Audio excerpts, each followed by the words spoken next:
Samba yangu yandanyorera boss pilani mukuru wepakaipa parokesheni daipanga pane chikafu zvanga zviri nani taswerera chimufana kupenda baba ukafu what I'm saying to riff anonanganisa kuti unifresh dem say 19 November I would happen Musharukwa launch nechi Moskan album launch. Yeah man, big up on save my youth.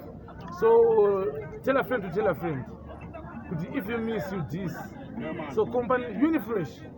Chakano that's not Iowa. It's not that over Bangladesh. Yes, this is who's wish. Chakano is about you. Pada tan baba. Chakano sol baba. So come in numbers.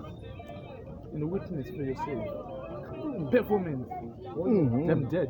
Samba yangu yandanyorera boss pilani mukuru wepaka. Listen people, listen Zimbabwe. Now you hear it on yourself.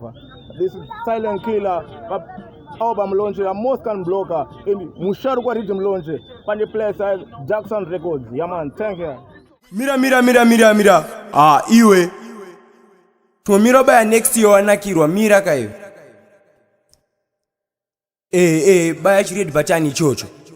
Baya nechibere chocho izo ziripo. Baya kuyitumira ma video manyowani. Ndiwe mune changa chakwanisa kuwana zvatinenge tasina.